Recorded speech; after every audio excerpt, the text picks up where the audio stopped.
العالمین قرآن میں ارشاد فرماتا ہے انا نحن نزلنا القرآن وانا لہ لحافظون.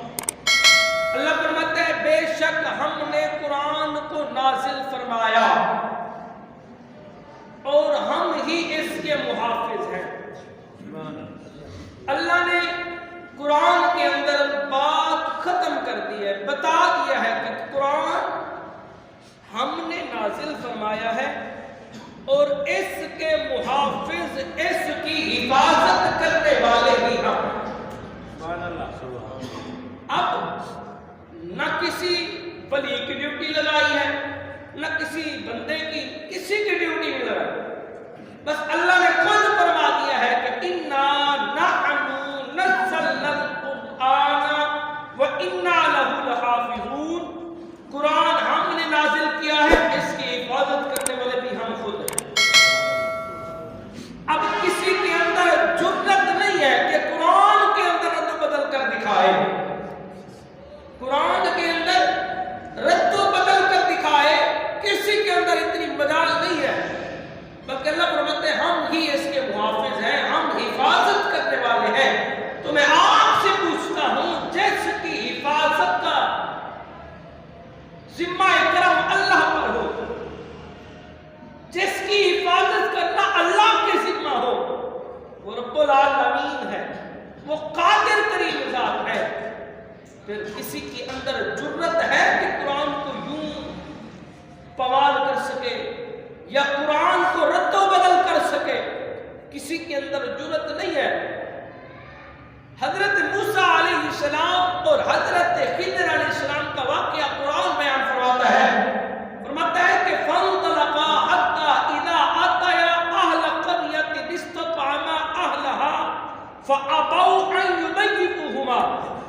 یہ قرآن فرماتا ہے کہ حضرت خضر علیہ السلام اور حضرت موسیٰ علیہ السلام یہ دونوں ہستیاں ایک بستی میں داخل ہوئی.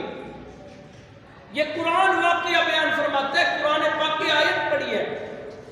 دونوں شخصیت ایک بستی کے اندر داخل ہوئی اور جا کے کہنے لگی ہم مہمان ہیں، ہمیں کھانا کھلائے، ہم مہمان آئے ہیں.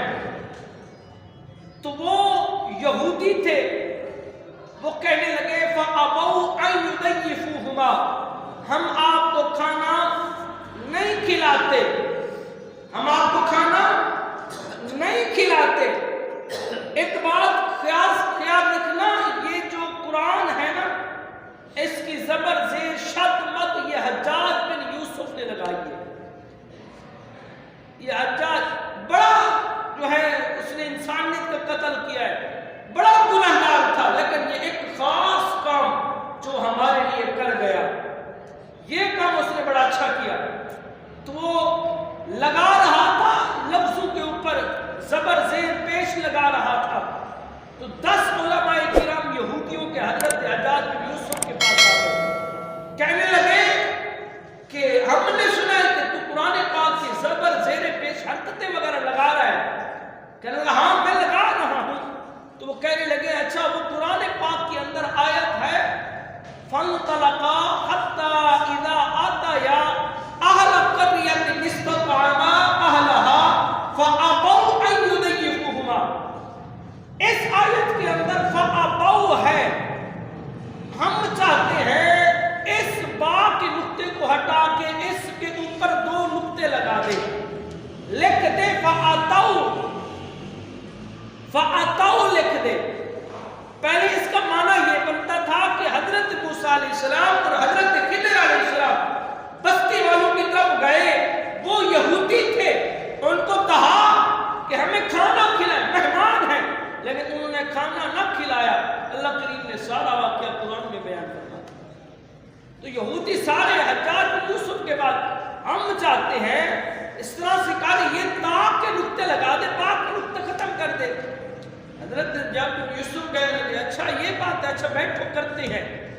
حضرت حجاج بن یوسف آپ اپنے کمرے میں گئے، زاروں قطار چیخے مار کے رونے لگے، زاروں قطار رونے لگے، اللہ کی بارگاہ میں فریاد کرنے لگے، التجائیں کرنے لگے، مولا میں لاکھ گناہگار ہوں،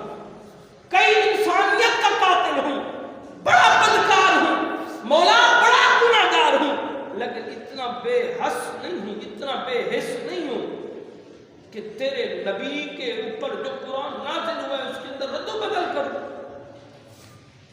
ابھی تک میرے اندر انسانیت تو ختم ہو گئی ہے، لیکن اتنی بھی میں بے حیا اور بے حس نہیں ہو گیا ہوں کہ میں قرآن کے اندر رد و بدل کروں۔